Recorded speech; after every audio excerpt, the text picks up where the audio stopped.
manera, tengo el honor de invitar a la siguiente panelista, Pamela Aguirre Castro, doctora en Derecho, PhD por la Universidad Andina Simón Bolívar, máster en Argumentación Jurídica por la Universidad de Alicante, magíster en Derecho, mención en Derecho Tributario y diploma en Derecho, mención en Derecho Constitucional por la Universidad Andina Simón Bolívar, abogada por la Universidad de la SUAY, mejor egresada de la promoción 2007, doctora honoris causa por la Universidad de Ica, Perú. En su vida profesional ha ocupado varios cargos, como la Procuradora Judicial del SRI, asesora y coordinadora de la Corte Constitucional, secretaria técnica jurisdiccional de la Corte Constitucional del Ecuador, asesora ante la Corte Interamericana de Derechos Humanos. Actualmente se desempeña como docente investigadora, directora del Observatorio Jurídico Social de la Universidad de Espíritu Santo y directora de la revista jurídica Juez. Autora nacional e internacional, miembro de ICONS International Society of Public Law, miembro del Instituto de Derecho Tributario Ecuatoriano, Senior Fellows in Constitutional Studies Program and the University of Texas at Austin. Bienvenida, querida doctora.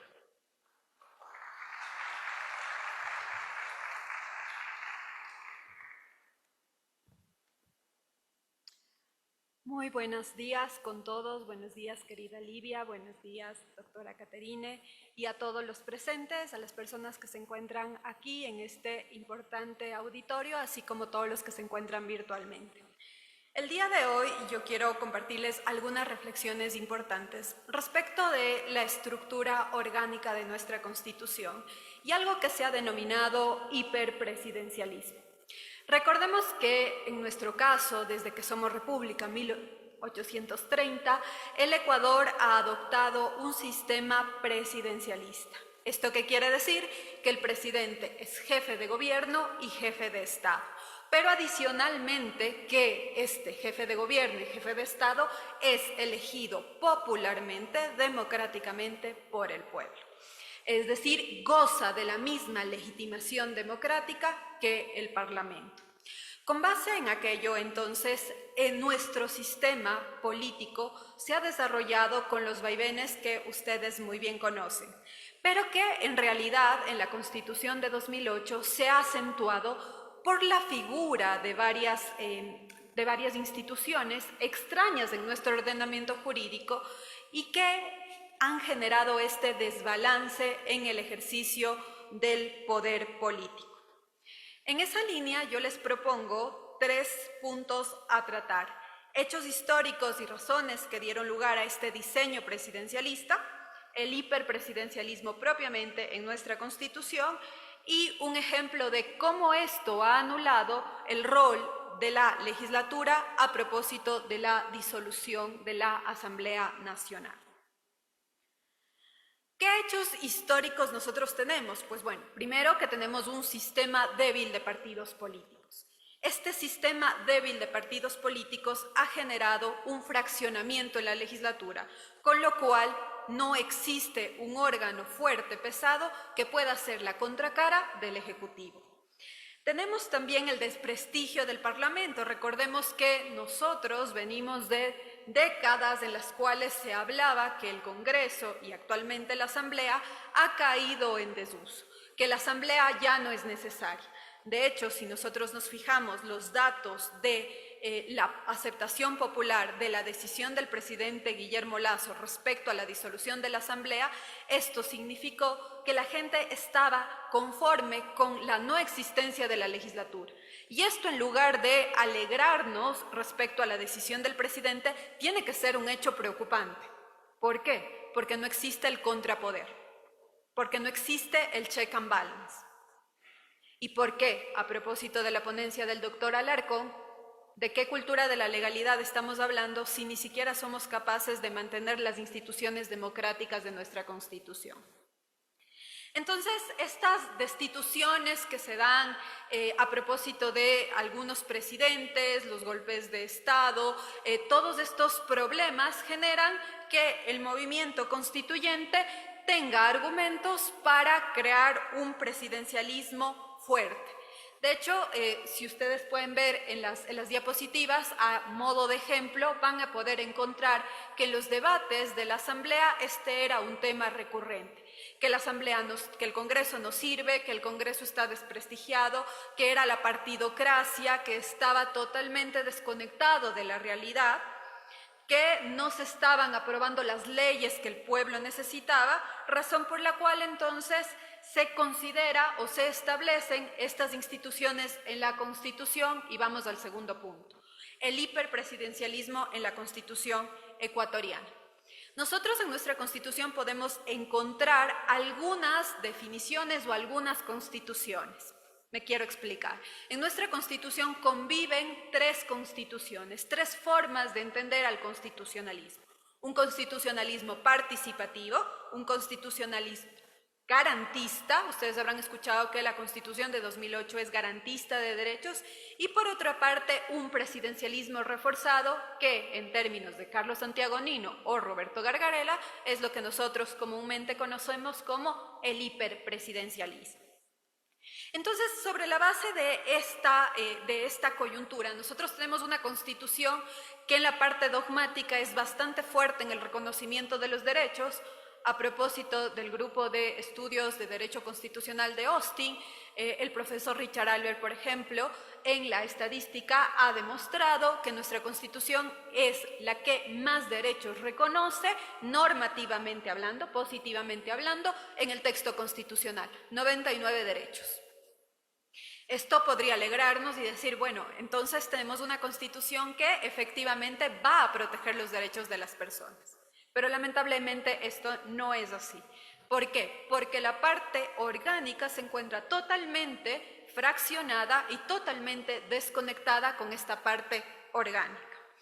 Entonces, ¿qué podemos nosotros encontrar como estas formas de hiperpresidencialismo? Este cuadro, la siguiente por favor, el cuadro que ustedes están viendo en la diapositiva, que es tomado del texto del juez Richard Ortiz, a propósito de un texto respecto de la estructura de la Constitución ecuatoriana, nos demuestra cuáles son esas figuras que efectivamente existen en nuestra Constitución y que generan ese desequilibrio en relación a presidente y legislativo. Y empecemos entonces con el poder fuerte de veto que tiene el presidente de la República. Para aprobar una ley se requiere mayoría absoluta, sea orgánica, sea proyecto económico urgente, como ustedes bien conocen. Pero para que la Asamblea ratifique su trabajo, aprobado con 70 votos a día de hoy, se requiere de mayoría calificada, 92 votos para ratificarse en algo que ya había estado aprobado. ¿Cuántas veces la Asamblea se ha ratificado con 92 votos frente a un veto presidencial?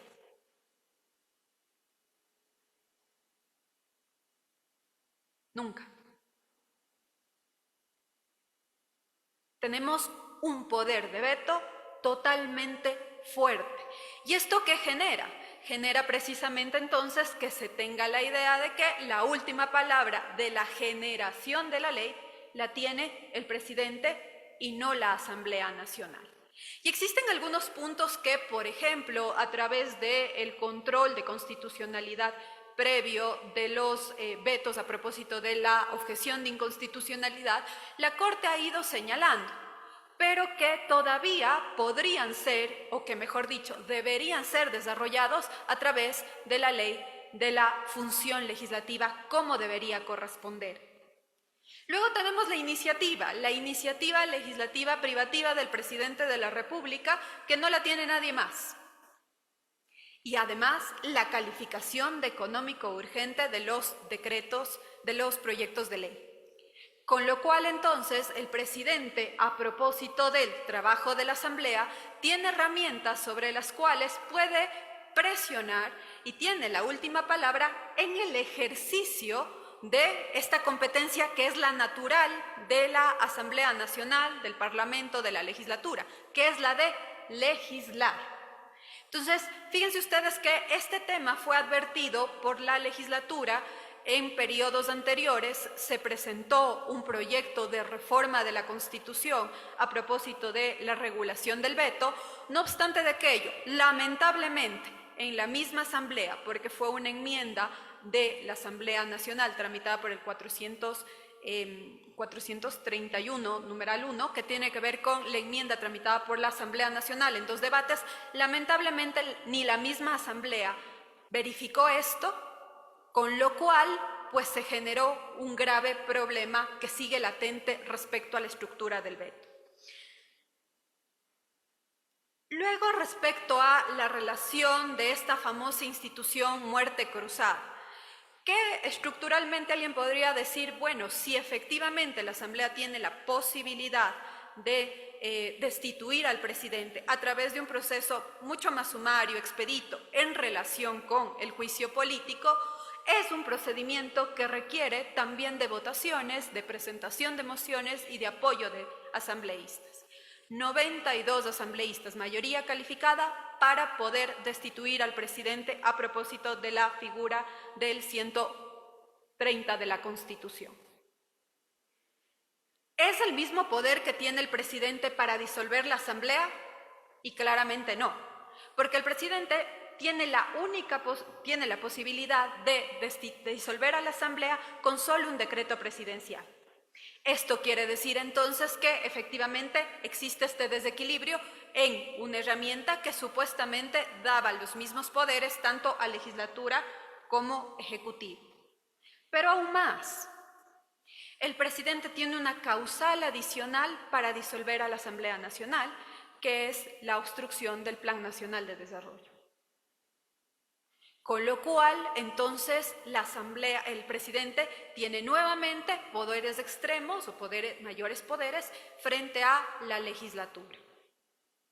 Y un problema estructural que presenta esta institución es que esta institución es una institución propia del derecho parlamentario.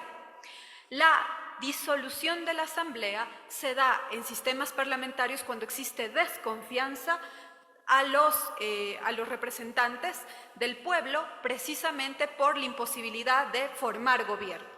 Piensas en el caso español a propósito del año pasado, o en el caso peruano, que hay un parlamentarismo más fuerte que en otros niveles de Latinoamérica. Entonces, ¿qué tenemos? Figuras que son extrañas, figuras que generan este desbalance. Pero no solo eso, no solo es que se le ha dado mayor poder al presidente frente a la legislatura, sino que además de la legislatura se le ha vaciado de competencias. La principal, la de designar a las altas autoridades del Estado a través de una decisión política conforme corresponde en la mayoría de democracias. Actualmente se crea este Consejo de Participación Ciudadana y Control Social que tiene a cargo estos concursos que pretenden ser meritocracia, pero que nosotros hemos visto serios problemas en la estructura. Entonces, el hiperpresidencialismo se encuentra conformado en nuestra Constitución no solo por mayores competencias del presidente, sino también por el vaciamiento de competencias importantes del juego político, del rol político, a la Asamblea Nacional. Nosotros tenemos esta muerte cruzada, esta disolución de la Asamblea Nacional en el artículo 148, y pues ahí nosotros tenemos algunos elementos que cuando se llevó a cabo el ejercicio de esta función ciertamente nos dejaron en vilo. ¿Y por qué? Porque en la motivación de este decreto pues ciertamente generó algunas dudas respecto de la utilización de esta figura y de la capacidad de reacción que tenía la Asamblea frente a esta ejecución. Por ejemplo, para señalar que hubo una obstrucción al Plan Nacional de Desarrollo, se señalaba que existían múltiples pedidos de juicios políticos a los ministros, que esto impedía que puedan trabajar. También se hizo referencia a encuestas ciudadanas respecto a la aceptación de la Asamblea Nacional. También se hizo referencia, y esto me parece a mí que es uno de los temas que debe tomarse en consideración a futuro y que la Asamblea debería tomar como experiencia una legislación importante respecto al tema, la capacidad de reaccionar al juicio político del presidente disolviendo la Asamblea. Porque efectivamente, como yo les había señalado hace un momento, la disolución de la Asamblea es una figura del sistema parlamentario. Y si ustedes miran derecho comparado, cuando se inicia un proceso de control político, el órgano controlado no puede ejercer otro proceso de control político. Esto quería decir entonces que, iniciado el juicio político, en países como España no se podía disolver al Parlamento. ¿Por qué? Porque es necesario primero terminar con el proceso primero iniciado. Pero acá en el caso ecuatoriano, nuestro artículo 148, como ustedes sabrán, no establece este límite, no se señala este límite, y la ley tampoco lo establece.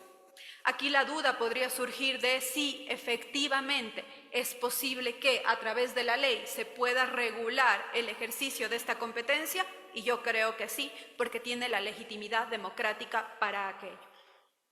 En esa línea, entonces, la disolución de la Asamblea se presenta como esta reacción al juicio político. Esto consta expresamente en la motivación del decreto, que ustedes seguramente lo habrán leído, y se genera entonces una situación de anomia legal porque no habíamos tenido en la práctica una disolución de la Asamblea y tampoco habían normas jurídicas que permitan solventar todos los problemas que empezaron a generarse.